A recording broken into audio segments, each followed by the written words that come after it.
आ जाती हूँ,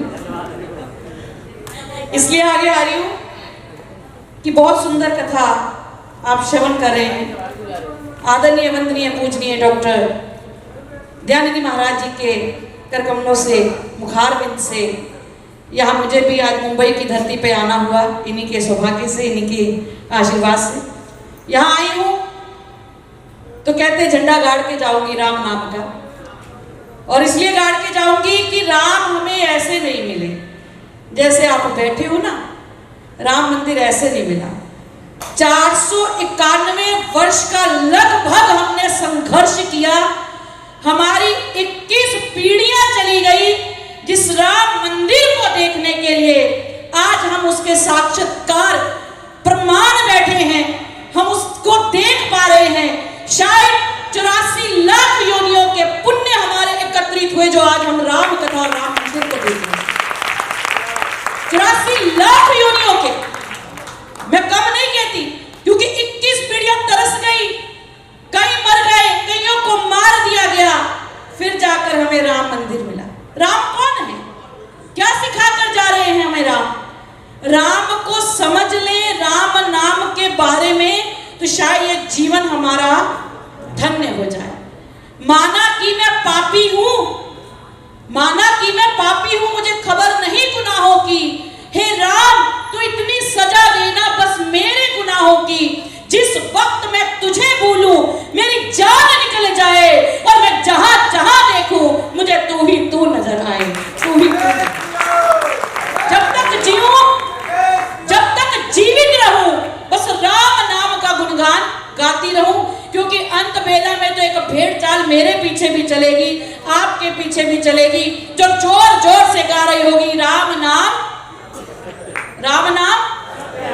तब बोलना जब हमें सुनेगा नहीं, हम बोलेंगे नहीं, फिर भी एक लोग भेड़ चाल ही बोलूंगी से, जो लोग पीछे पीछे रो रहे होंगे, पीछे पीछे कुछ बातें करे होंगे। हमारा काफला जब निकलेगा ना मरने के बाद, तो जो 4 लोग कंधे पे उठाए होंगे वो तो अपने हमारे परिजन होंगे, बड़ी रो रहे होंगे, हाय बड़ा चंगा बंदा सी, बहुत अच्छा था, बड़े अच्छे कथा करती थी, या बड़े अच्छा भजन गाती थी, याद करते होंगे, साथ में रो रहे होंगे, मेरे परिजन होंगे। जो उसके थोड़े पीछे होंगे ना, वो कहेंगे तुझे पता है टीवी में कौन सा सीरियल नया आया है, कौन सा नया गाना आया, तूने देखा? जो उससे पीछे वाले होंगे वो कहेंगे अरे बीजेपी नहीं आएगी, कांग्रेस आएगी।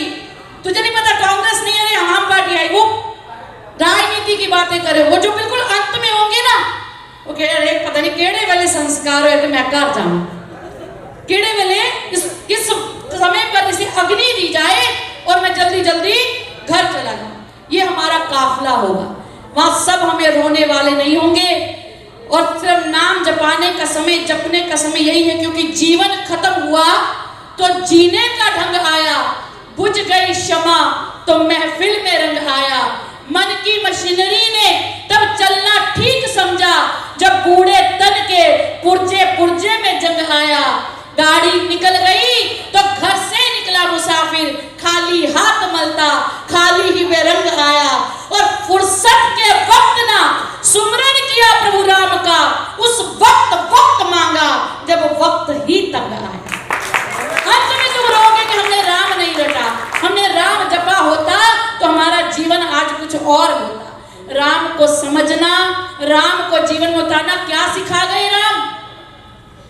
कहते आज के समय में, मेरी बीच में पंजाबी निकलती ना, आपको समझ आती नहीं आती मुझे नहीं पता, लेकिन कहते हैं राम ने हमें जीवन में क्या सिखाया। आज के समय में इतनी पर्सनैलिटी एमएलए या मुख्यमंत्री की नहीं होती जितनी उसके पीए की होती है ना। पीए अपने आप को एमएलए समझना शुरू कर देता है, पीए उसका अपने आप को मुख्यमंत्री समझ लग जाता है, क्योंकि ये मेरे बिना ये आगे नहीं चलेगा, इससे कोई मिल नहीं पाएगा। लेकिन एक भक्त हनुमान है जो राम जी के दास हैं, जब उनसे कोई पूछ लेता आप कौन हो, तो वो कहते मैं रामदूत हनुमान हूं।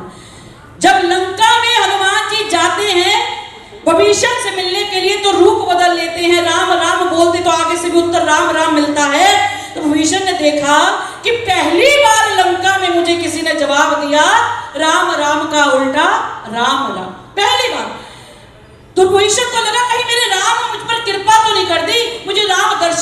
तो नहीं आ गए? तो हनुमान जी को पूछने लगे कि आप मेरे राम तो नहीं? तो हनुमान जी क्या कहते हैं, जो राम जी के सेवक हैं, दुनिया चले ना श्री राम के बिना और राम चले ना हनुमान के बिना। आज वो राम दूत हनुमान क्या कहते हैं, अरे मुझे इतना बड़ा मत बनाओ, मैं इतना बड़ा नहीं हूं, मैं तो राम दूत हूं। कहा राम दूत हो, मुझे समझ नहीं आया, आप तो मुझे राम राम का जवाब दे रहे, आप मुझे राम ही लग रहे हो। तो हनुमान जी क्या कहते हैं, प्रातः लई जो नाम हमारा, ताही विधि नहीं मिले आहारा। मैं तो उस कुल में पैदा हुआ हूं, उस जाति में पैदा हुआ हूं। अगर सुबह उठकर भूल से मेरा नाम ले लिया जाए ना, तो हमारे भी दादा कहते थे, परदादा कहते थे, सुबह उठकर अगर वानर बोल दिया जाए ना मुंह से, जिन्हों कहती है सुच्चे मुंह बिना खाए कुछ बोल दिया जाए, तो भर पेट खाने को भोजन नहीं मिलता। वही हनुमान जी कहते हैं, मैं उस कुल में, उस जाति में पैदा हुआ हूं कि अगर सुबह उठकर भूल से मेरा नाम ले लिया जाए तो शायद भरपेट खाने को भोजन ना मिले। तो आज के समय में इतना एमएलए या मुख्यमंत्री की पर्सनैलिटी जितनी उसकी पीए की, लेकिन पीए बनना है तो हनुमान जी जैसा बनो, सेवक बनना है तो हनुमान जी जैसा बनो। महाराज दशरथ जी का पत्र हमें क्या सिखाता है? महाराज दशरथ जी सिखाते हैं कि एक बार शीशे पर उन्होंने अपना मुख देखा, बाल सफेद हो गए, तो उन्होंने कहा अब मुझे ये राज सिंहासन छोड़ देना चाहिए, ये राज सिंहासन छोड़ देना चाहिए। क्यों? क्योंकि अब मैं बूढ़ा हो गया, अपनी कार्यकारिणी आगे को दे देनी चाहिए, संभाल देनी चाहिए।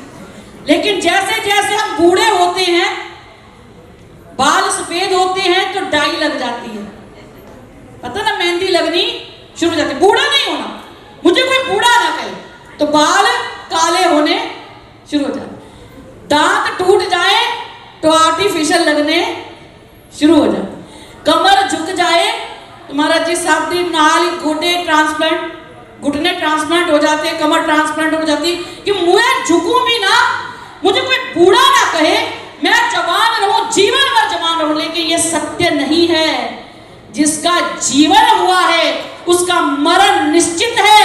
तुम चाहे करोड़पति हो, अरबपति हो, तुम्हें अंत खाक होना ही है। आज मिट्टी के ऊपर तू है, कब मिट्टी के नीचे तुमने होना, ये सत्य है। इसीलिए कहा राम नाम सत्य है, राम नाम अंत बेला में बोलने से अच्छा जीते जी बोलो, क्योंकि राम को भी संघर्ष करना पड़ा था श्री राम बनने के लिए, राम को भी संघर्ष करना पड़ा, त्यागना पड़ा श्री राम बनने के लिए। राम ऐसे श्री राम नहीं बने, बहुत कुछ त्यागा है, पत्नी का त्याग किया, माता पिता की बातें सुनकर वन चले गए। आज पुत्र को बोलो कि जा बाजार से कुछ लेकर आ, तो कहता पहले 100 रुपया दो, फिर लेकर आऊंगा, पहले मुझे ये खिलौना लेकर दो, मेरी ये इच्छा पूर्ण करो, फिर आपका काम करूंगा। एक वो रघुनंदन राम है जो रघुकुल रीत सदा चली आई, प्राण जाए पर पिता का वचन है तो मुझे पूर्ण करना है, मैंने पूरा करना है। इसलिए दूसरा प्रश्न ही नहीं किया कि मेरा दोष क्या है, मेरा कसूर क्या है। आते जाते बेटे के मुंह पे एक चपेड़ लगा दो ना, चांटा लगा दो, तो को डट के बोलो मेरा कसूर किसी, क्यों मारे आप, मैंने किया क्या था?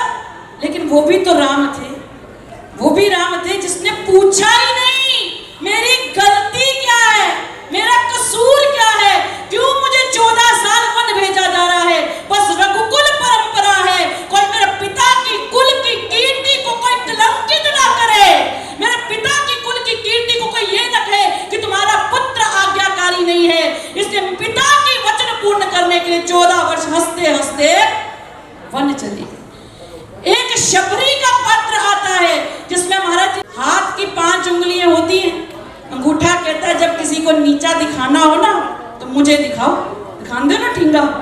उसके बाद उससे आगे वाली कहती है जब किसी को चैलेंज करना हो तो मुझे दिखाओ, करते ना उंगली दिखाकर।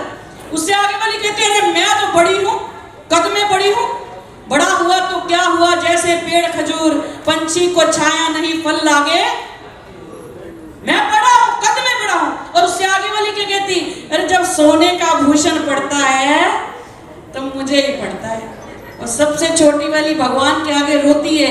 कहा प्रभु किसी को नीचा दिखाने के लिए बनाया, किसी को चैलेंज करने के लिए बनाया, किसी को कद में बड़ा कर दिया, किसी को स्वर्ण पहना दिया, मैं सबसे छोटी, मेरे लिए कुछ क्यों नहीं सोचा? तो भगवान कहते तू छोटी नहीं है, तू छोटी होकर भी बड़ी है। पूछा कैसे? कहा मंदिर हो, गुरुद्वारा हो, मस्जिद हो, जब भी कोई मेरे दर पर आता है ना, हाथ जोड़ता है, तो सबसे आगे तू खड़ी होती, बाकी सब पीछे।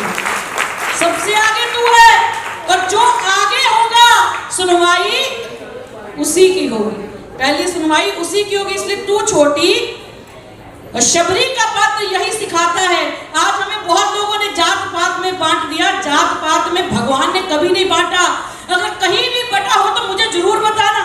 भगवान ने शबरी की जूठन खाई, विदुर के घर में जाकर केले के छिलके खाए, जो दासी के पुत्र थे, और उसके केले के छिलकों में भी इतना आनंद मनाया। जब भगवान केले के छिलके खा रहे थे तो विदुर जी बाहर से आए, देखा मेरी पत्नी भगवान को केले के छिलके खिला रही, भागे हलवाई के पास लड्डू लेकर आए, भगवान के मुंह में लड्डू डाला, भगवान ने सिर हिलाया। विदुर ने कहा क्या प्रभु लड्डू स्वाद नहीं लगे?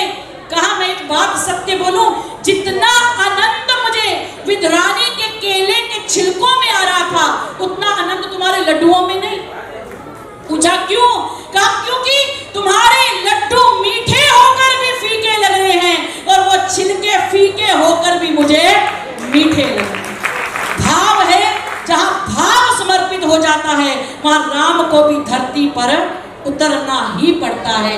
इसलिए मेरे राम, तेरे राम, या अपने अपने राम, या सत्य राम, किसी भी राम को अपने हृदय में उतार कर देखो, तुम्हें राम जरूर मिलेंगे।